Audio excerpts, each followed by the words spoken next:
vamos fazer uma conexão internacional aqui no Plantão na Cidade? Em cima do pato, com Edilene Lopes. Oi, Edilene, e essa entrevista coletiva do presidente Lula nos últimos momentos dele aí em Nova York, na Assembleia Geral da ONU, hein? Boa tarde para você. Boa tarde, Eustáquio Ramos. Boa tarde aos ouvintes do Plantão da Cidade. O presidente Lula deixou há poucos minutos o prédio da ONU. Essa sala aqui onde nós estamos foi a sala onde ele concedeu uma entrevista coletiva fazendo um balanço dessa viagem que começou no domingo. Uma agenda aqui na Assembleia Geral da ONU e também com eventos paralelos. O presidente Lula falou sobre vários assuntos. Voltou a condenar o ataque de Israel a cidadãos israelenses, falou a cidadãos do Líbano, falou mais uma vez em relação à guerra entre a Rússia e a Ucrânia, disse que o presidente da Ucrânia é que tem que encontrar a paz e que pode receber o auxílio de outras nações, mas que essa é uma providência que tem que ser tomada pelas partes envolvidas, ou seja, Ucrânia e Rússia. E o presidente também falou sobre questões relacionadas ao Brasil. Lembrando, e nós estamos dizendo isso todo dia aqui na Rádio Itatiaia, que o presidente Lula veio com um discurso forte de reforma da governança das instituições multilaterais, como é o próprio caso da Organização das Nações Unidas. A principal reivindicação é que países do chamado Sul Global, que antes eram também nominados como do terceiro mundo ou subdesenvolvidos, têm que ocupar mais assentos, mais espaços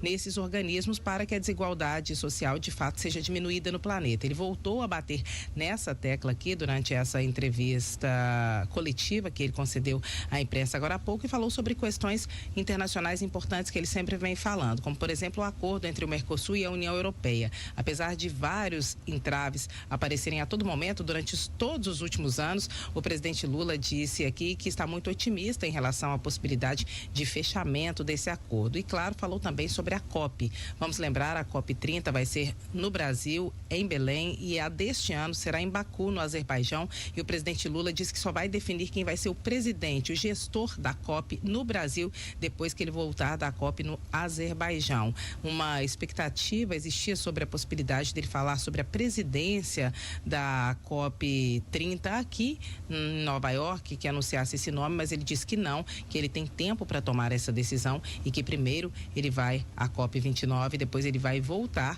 com uma questão mais alinhada, mais definida, e aí sim vai escolher e anunciar o nome no Brasil. O presidente Lula concedeu entrevista por volta de 30, 40 minutos, mas antes também fez um balanço sobre a viagem dele, que ele considerou que foi positiva. E traduzindo aqui para quem está em casa, o Lula veio aqui dar um recado à comunidade internacional, tanto em relação à reforma da governança dessas instituições multilaterais, quanto em relação às iniciativas necessárias de combate à fome e à pobreza, e também em relação à questão climática e à transição energética. Diz que cumpriu sua missão, volta ao Brasil, vai ao México também nos próximos dias, e Lula não falou nada em relação à ida às cidades onde ele tem candidatos disputando as eleições municipais. Pelas apurações que eu fiz aqui, Eustáquio Ramos, embora o presidente não tenha falado disso, existe a possibilidade de ele não ir a Belo Horizonte, não ir à capital mineira, onde ele tem como candidato o deputado federal Rogério Correia. Outras capitais também podem não ser contempladas, outras cidades como Cuiabá, Porto Alegre, onde ele pretendia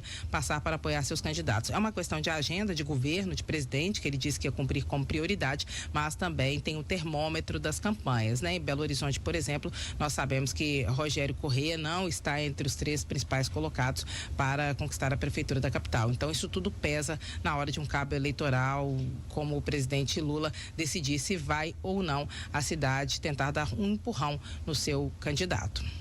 Tá certo, Edilene Lopes, ao vivo, em áudio e vídeo, falando no YouTube também, direto de Nova York, nos Estados Unidos, com as últimas agendas do presidente Lula na Assembleia Geral da ONU. Um abraço, Edilene, bom trabalho para você, a gente se fala amanhã.